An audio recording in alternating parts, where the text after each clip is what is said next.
જય માતાજી મિત્રો, આજે આપણે એક એવા વિષય ઉપર વાત કરવાના છીએ જેના વિશે ગુજરાતના ગામડાથી લઈને શહેરો સુધી અનેક લોકો ચર્ચા કરતા હોય છે।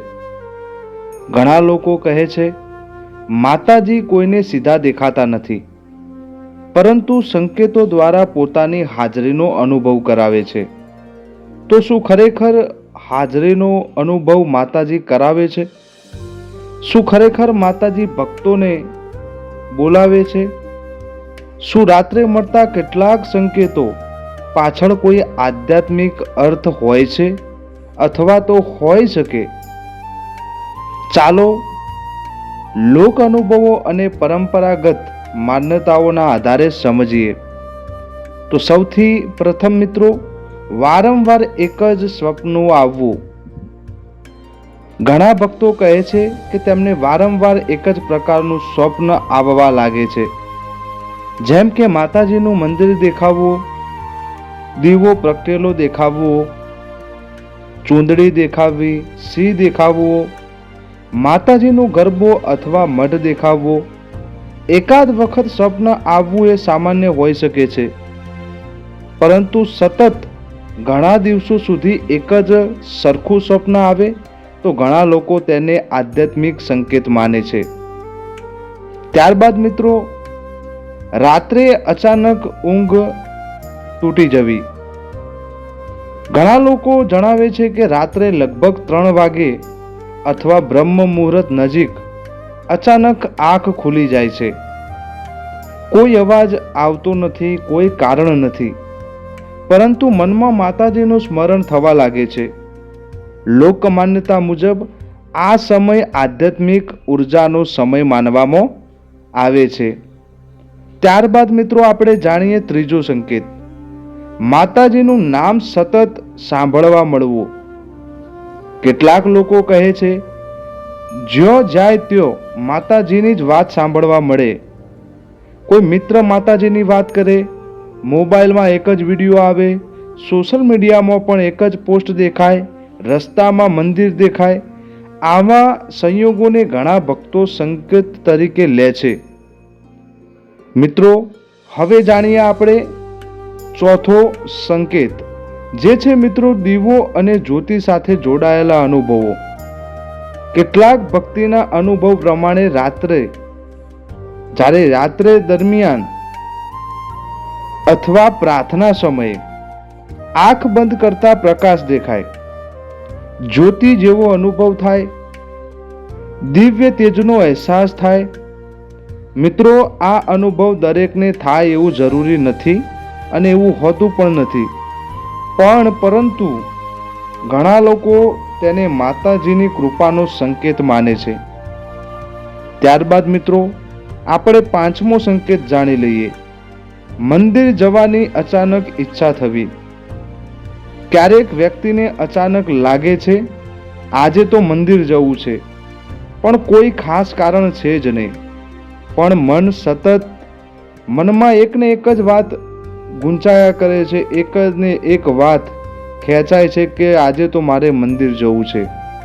ઘણા ભક્તો આને માતાજી અમને બોલાવે છે, માતાજીનું બોલામણું માને છે। મિત્રો, હવે તમને હું જણાવું છઠ્ઠો સંકેત। મિત્રો, છઠ્ઠા સંકેતમાં ગરબા, આરતી કે મંત્ર સાંભળીને ભાવ વિભોર થઈ જવું।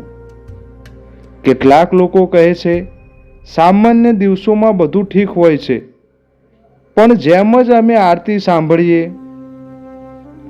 ગરબા સાંભળીએ, માતાજીનું નામ સાંભળે, તેમની આંખોમાંથી આંસુ આવી જાય છે, શરીરમાં ધ્રુજારી ઉત્પન્ન થાય છે, એમના શરીરના જે રૂવાટા છે એ ઊભા થવા લાગે છે। આને પણ ઘણા લોકો આધ્યાત્મિક જાગૃતિનો સંકેત માને છે। ત્યારબાદ મિત્રો, ચૂંદડી, ત્રિશૂલ અથવા સિંહના વારંવાર દર્શન થવા।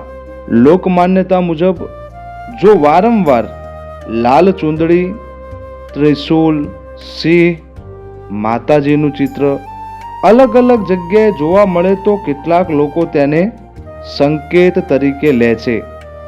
ત્યારબાદ મિત્રો 8મો સંકેત જાણી લઈએ. મનમાં સતત ભક્તિ તરફ વળાંક આવવો. મિત્રો, આ સૌથી મોટો સંકેત માનવામાં આવે છે, કારણ કે સાચી જે બોલામણી છે એ બહારથી નહીં પરંતુ અંદરથી શરૂ થાય છે.